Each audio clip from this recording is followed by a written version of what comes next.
Exercise 7A हम लोग का फैक्टराइजेशन है। क्या है? फैक्टराइजेशन है। तो सबसे पहले इसमें कुछ चीजों को जानना जरूरी है। वो चीजें क्या है? इसका नाम जैसा कि क्या है? फैक्टराइजेशन। फैक्टराइजेशन का मतलब होगा फैक्टर्स आपको आउट करने हैं, निकाल लेने। तो फैक्टर्स किसको कहते हैं बच्चों? आप लोग जानते हैं फैक्टर उस नंबर को कहते हैं जो गिवन नंबर को एग्जैक्टली डिवाइड कर देता है। आइए इसमें देखते हैं क्वेश्चन नंबर 1 में 12x + 15 लिखा होगा। इसका फैक्टर, इसका मतलब कौन सा ऐसा नंबर है जिससे 15 और 12 दोनों डिविजिबल है? तो 3 है। 3 से हमने बाहर निकाल लिया और 3 4 जा जितने 4x + 3 5 तक आपका आंसर फिनिश हो गया, खत्म हो गया। अब क्वेश्चन नंबर 2 में भी सेम वही बात लिखी गई है। एक बात और याद रखिए, वो क्या है? 16a² है -24ab है।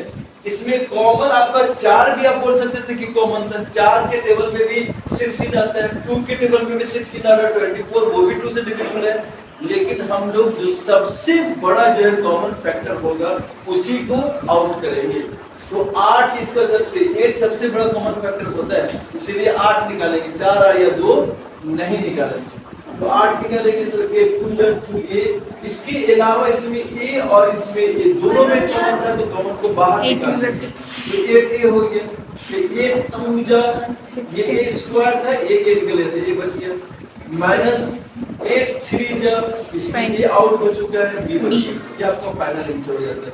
सारा 3 4 वैसे ही सिमिलर है, आप लोग देख लेंगे। क्वेश्चन नंबर 6 में थोड़ा सा ट्विस्टेड है, थोड़ा सा डिफरेंट है।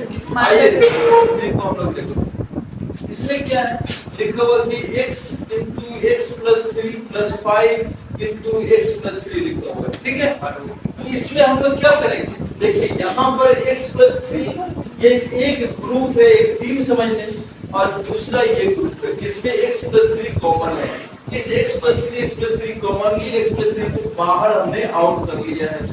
तो आउट करने पर ये आउट हो गया तो क्या बचा? x बचा, प्लस लग गया, ये आउट हो चुका है, क्या बचा? 5 बचा। ये हमारा फाइनल आंसर हो जाता है। 7 नंबर क्वेश्चन सिमिलर है। 10 नंबर क्वेश्चन में अब हम लोग को एक बात और ध्यान रखनी है। 1 नंबर 10 है तो 10 में हम लोग को ध्यान रखना है कि x + 5 का स्क्वायर है -4x + 5 है। स्क्वायर का मतलब आप तो जानते हैं कि नंबर 2 बार जो है मल्टीप्लाई किया गया है। स्क्वायर नंबर का मतलब क्या? It is multiplied by 2 times. तो x + 5 इसमें भी है, x + 5 इसमें भी है, 2 टाइम है। एक बार बाहर निकाल लिया, ये बाहर निकला हुआ x + 5 है। तो हमारा x + 5 अभी बच रहा है, वो हमने बाहर निकाल लिया। माइनस है 4 निकल गया, ये x + 5 यहाँ से बाहर निकल गया। अब यहाँ पर ये लाइक टर्म्स बनते हैं, नंबर है, इसको मल्टीप्लाई या इसको सब्ट्रैक्ट या जो भी करना होगा वो करेंगे, क्योंकि लाइक टर्म यहाँ पर हमको करने की जरूरत पड़ रही है। इससे मैच नहीं कर लेंगे। x + 5 है तो इसमें क्या करेंगे भाई? इसको सब्ट्रैक्ट कर लिया तो +4 होगा, ये यहाँ पर ऐसे होगा। क्वेश्चन नंबर 19 में 4 टर्म्स हैं। अभी तक हम लोग 2 टर्म्स देखे, इसमें 4 अलग-अलग टर्म्स लिखे, ठीक है। तो इसमें देखना ये कि ये एक ग्रुप बना लिया हमने यहाँ से ab² - b² माइनस इसमें से एक ग्रुप बना लिया। और इसमें कॉमन क्या क्या देखिए, तो a इसमें है, इसमें नहीं है, कॉमन नहीं हो सकता है।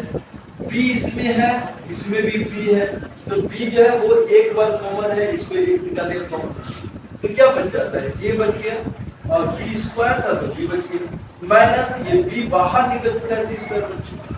इसी तरह ab + c² में क्या कोई चीज कॉमन है?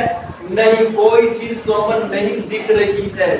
लेकिन आप लोग जानते हैं किसी भी नंबर का एक फैक्टर 1 जरूर होता है।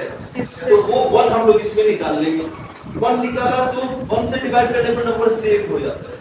नंबर हमने कहा कि एक ही लिख दिया। अब यहाँ प्लस था, ध्यान याद देना, ये प्लस था, यहाँ माइनस लिखा। क्यों? क्योंकि ब्रैकेट के बाद माइनस आ गया है और हमने यहाँ पे एक ब्रैकेट फॉर्म किया है। तो आप जानते हैं कि ब्रैकेट के बाद अगर माइनस रहता है और ब्रैकेट फॉर्म किया जाएगा तो वो नंबर जो अपोज निशान अपोजिट हो जाएगा। ये प्लस है तो ये माइनस का होगा, इसकी वजह से बाहर माइनस आने की वजह से। तो अब यहाँ पर हम लोगों को ये मिल गया ab - c², इसमें भी कॉमन है, देखते हैं यहाँ भी कॉमन हो गया।